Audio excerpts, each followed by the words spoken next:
Bonjour et bienvenue sur Intermix Tutoriel. Vous pouvez nous retrouver sur Facebook, hein, abonnez-vous, mettez des petits plus j'aime, rejoignez-nous sur Facebook, rejoignez-nous aussi sur Twitter, hein, vous pouvez mettre des petits tweets et tout. Vous pouvez retrouver donc la centralisation de tous les tutoriels sur tuto.netarmix.com, hein, qui est la centralisation de tous les tutoriels que l'on produit, donc ils sont tous sur tuto.netarmix.com. Ils sont pas tous sur YouTube, donc je vous invite à aller sur tuto.netarmix.com. Donc aujourd'hui nous allons installer VirtualBox pour Windows, parce que bon, je l'avais installé sur Mac, mais vu que vous êtes peut-être nombreux à regarder pour Windows, je vais vous faire un petit tutoriel, comme ça vous serez pas perdu, ou pour les futurs abonnés, ou pour ceux qui vont regarder mes vidéos, ça sera peut-être plus pratique pour vous. Donc on clique sur Download, sur le site de virtualbox.org/wiki/download, et de là on prend la version Windows. Donc la version Windows, on clique dessus, x86, une fois qu'on a cliqué dessus, elle va se télécharger toute seule. Donc là vous pouvez voir qu'elle est ici, et moi donc je l'ai déjà téléchargée pour vous faire gagner du temps lors de ce tutoriel. Donc on va dans gros rond, on va dans le nom de son ordinateur, on va dans téléchargement, et de là nous avons notre VirtualBox. On fait double clic gauche ou clic droit ouvrir, et de là on attend que ça se lance. Donc on clique sur exécuter, on clique sur next, on clique sur next, on clique sur next. Donc le warning, hein, c'est pas très important. On clique sur next et on clique sur install. Donc ça va lancer l'installateur et on va pouvoir installer donc tout ça. Donc vous allez pouvoir dans votre VirtualBox émuler des systèmes Windows, que ce soit Windows XP, Windows Vista, Windows 7, Windows 8 ou bien Windows 95, 98, etc. Vous allez pouvoir émuler aussi des distributions Backtrack, hein, donc reproduire des bureaux. Moi là je suis sur mon Mac, vous pouvez voir que là ça c'est ma barre de Mac avec en bas mon Mac, et de là j'ai une VirtualBox qui permet d'émuler un Windows 7 sur mon Mac. Donc vous allez faire pareil sur les distributions Linux, hein, toutes les distributions Linux sont compatibles, et voilà. Donc là on clique sur installer. Donc avec ça vous allez pouvoir faire beaucoup de choses, hein. On clique sur installer, on clique sur installer.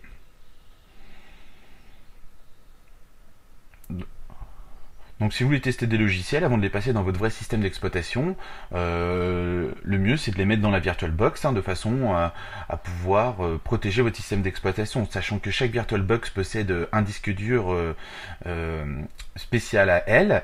Donc toutes les machines qu'on va créer. Donc l'installation de notre VirtualBox étant terminée, on clique sur Finish, et de là, notre VirtualBox va s'ouvrir. Donc on va agrandir tout ça pour que vous y voyez mieux. Donc la VirtualBox se présente comme ça. Alors je vais peut-être pas agrandir totalement, je vais redimensionner tout ça, ça va être peut-être plus pratique pour certains. Donc une fois qu'on est ici, donc moi j'ai une machine qui était déjà existante parce que j'ai eu un plantage lors de l'installation, donc hop, on fait supprimer, et de là voilà. Donc vous avez ça normalement, votre VirtualBox doit être toute vierge. Donc vous cliquez sur New, donc suivant, et de là vous écrivez donc ce que vous voulez. Donc on pourrait très bien écrire machine, on pourrait très bien écrire juste le nom de notre distribution, c'est vraiment au choix. Donc moi j'ai pris une distribution de test pour vous montrer. Donc voilà, donc vous pouvez choisir comme je vous disais, hein, Microsoft Windows, hein, si c'était pour un XP, un 7, un Vista ou autre, vous pouvez très bien le configurer, ou prendre Linux, et voilà. Donc bien sûr la liste est longue, hein, et si elle n'apparaît pas dans la liste, vous pouvez mettre Other Linux, qui veut dire autre Linux. Donc une fois que ça c'est fait, on clique sur suivant. Ici on peut régler la taille de notre mémoire virtuelle, hein. Moi je vais pas mettre beaucoup parce que je suis déjà dans une machine virtuelle, hein. Donc vous pouvez mettre autant que vous voulez suivant la quantité de RAM que vous avez dans votre ordinateur. Donc vérifiez bien la quantité de RAM et ne pas louer trop, sinon ça va tout planter. Donc vous cliquez sur suivant. Là ici vous laissez créer un nouveau disque dur. Donc on va prendre sur un nouveau disque, on va créer un nouveau disque dur. De là, moi je vais laisser en VDI, donc Virtual Disk Image, mais vous aurez très bien pu faire Virtual Machine Disk ou Virtual Hard Disk ou HDD Parallel Disk, c'est au choix. Donc moi je laisse en VDI, on clique sur suivant. Ici nous avons la taille dynamique allouée ou taille fixe. Nous allons paramétrer à l'étape suivante la taille de notre disque dur. Si exemple je mets 30 Go, si on le met en taille fixe, ça va nous prendre 30 Go donc sur notre ordinateur. Tandis que si on le met en dynamique allouée, les 30 Go sont toujours ici, mais ils seront de manière dynamique. Ça veut dire que si vous utilisez que 3 Go, il va vous rester 27 Go de libre. Donc laissez tout le temps en dynamique allouée de préférence. Ici on règle donc la quantité du disque dur, ce que je viens de dire à l'étape juste avant. On clique sur suivant, récapitulatif de notre machine, on clique sur créer et de là on a le récapitulatif global de notre machine. On clique sur créer. Et voilà, nous avons notre Kubuntu qui est bien ici.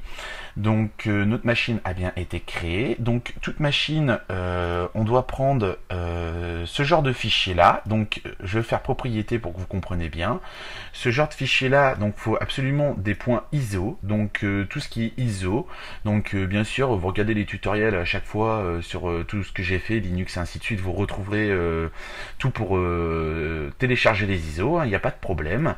Donc voilà, donc il vous faut un point ISO et de là vous faites clic droit et une fois que vous avez fait votre clic droit, le menu configuration, maintenant on va, et quand on est dans configuration, on va pouvoir gérer le stockage. Donc dans l'onglet stockage, là vous pouvez voir que ça c'est notre disque dur qui se trouve ici avec une taille de 27 Go que l'on vient de créer.